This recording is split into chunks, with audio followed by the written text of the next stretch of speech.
வணக்கம் நண்பர்களே. தெரிஞ்சதை சொல்றேன் 100வது எபிசோடுக்கு நீங்க கொடுத்த ஆதரவுக்கு நன்றி. இன்னும் நிறைய விஷயங்களை, இன்ட்ரெஸ்டிங்கான விஷயங்களை உங்ககிட்ட சொல்லணும், உங்ககிட்ட பகிர்ந்துக்கணும் அப்படிங்கிற ரெஸ்பான்சிபிலிட்டி கூடியிருக்கு அப்படிங்கிறதையும் நான் உணர்றேன். அந்த வகையில் இன்னைக்கு ஒரு சின்ன கதையோடு ஆரம்பிக்கிறேன். அதாவது ஒரு அம்மாவும் பொண்ணும் கடை தெருவுக்கு போகிறாங்க. பொண்ணுக்கு 8 வயசு ஆகுது. நிறைய கடைகள் இருக்கு, பார்த்துட்டே வராங்க. அப்படி இருக்கும்போது இந்த ஆர்டிஃபிஷியல் ஜுவல்லரிஸ் அதெல்லாம் விற்கிற ஒரு கடை வருது. ஒரு சாதாரண கடை, பெரிய கடையெல்லாம் இல்லை, சாதாரண கடை. அந்த கடையில் ஒரு முத்து மாலை தொங்குறது. அந்த பொண்ணு அந்த முத்து மாலையை பார்த்து ரொம்ப இம்ப்ரெஸ்டு. உடனே அம்மா கிட்ட, அம்மா எனக்கு அந்த முத்து மாலை வேணும், வாங்கித்தா அப்படிங்கிறா.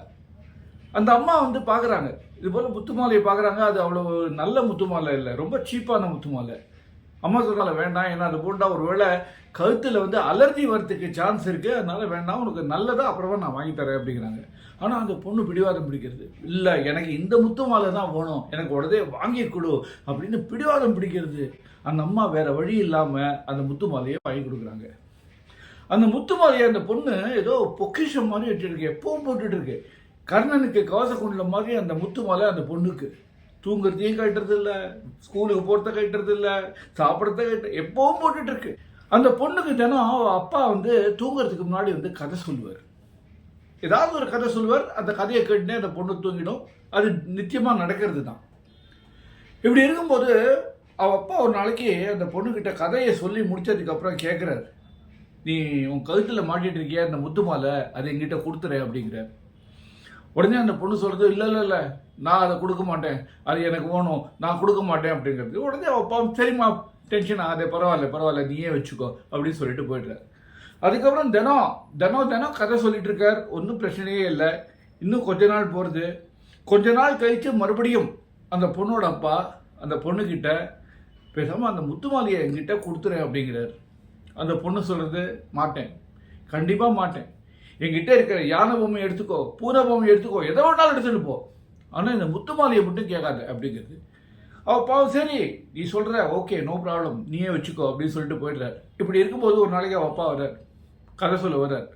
அவர் கதை சொல்ல ஆரம்பிக்கிறதுக்கு முன்னாடியே அந்த பொண்ணு தன் கையில் இருந்த முத்து மாலையை அப்பா கிட்ட கொடுத்து, இதான் நீ வச்சுக்கோ அப்படிங்கிறது. அவர் பார்க்குறாரு, அந்த முத்து மாலை பழசாக போயிருக்கு, பாதி முத்துகள் உடஞ்சி போயிருக்கு, பார்க்கவே கன்றாவியாக இருக்குது. அந்த முத்து மாலை அவ்வளோதான் தூக்கி போட வேண்டியது தான் அப்படின்னு தெரியும். அந்த அப்பா என்ன பண்ணார், இந்த குழந்தை கொடுத்த பழைய முத்து மாலையை அப்படியே பக்கத்தில் கடைசிட்டார். அப்புறம் தன் பேக்கெட்டில் கையை விட்டு ஒரு பையை எடுத்தார். அந்த பையில் நெஜ முத்து மாலை இருந்தது. நெஜ முத்து மாலை அந்த பொண்ணுக்கிட்ட கொடுத்தார். அந்த பொண்ணுக்கு ஒரே சந்தோஷம். இதுதான் கதை. ஆனால் இந்த கதையில் பெரிய விஷயம் அடங்கியிருக்கு. இதை படித்த உடனே எனக்கு இட் வாஸ் வெரி இன்ட்ரெஸ்டிங். அதனால தான் உங்ககிட்ட நான் ஷேர் பண்ணுறேன். இந்த கதையில் ஒரு அப்பா யாருன்னா அவர் வேற யாரும் இல்லை, அவர் தான் கடவுள். அந்த கதையில் வர அந்த 8 வயசு பொண்ணு, அதுதான் நாம என்ன பண்ணுறோம், அன்வான்ட் திங்ஸ் நிறைய மனசில் வச்சுட்டு இருக்கோம். Unwanted friendship, unwanted habits, unwanted சிந்தனைகள், எல்லாமே நெகட்டிவ் எல்லாத்தையும் மனசில் போட்டு திணிச்சிருக்கோம். மனசு இப்போ ஹவுஸ்ஃபுல்லாக இருக்குது. மனசு ஹவுஸ்ஃபுல்லாக இருக்கும்போது எப்படி நல்ல விஷயங்கள் உள்ளே போகும்? அது உள்ளே போகிறதுக்கான ஸ்கோப்பே இல்லையே.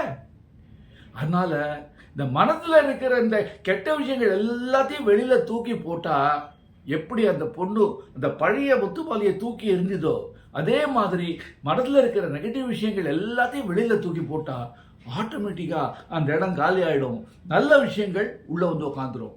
ஒரிஜினல் முத்து மாலை அந்த பொண்ணு கையில் வந்ததா, அதே மாதிரி நல்ல விஷயங்கள் நம்ம மனசில் உட்காந்துரும்.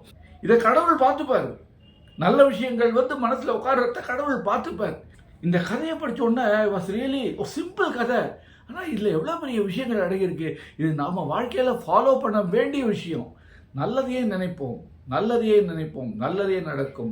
இதுதான் தாரக மந்திரமாக வச்சுக்கணும்.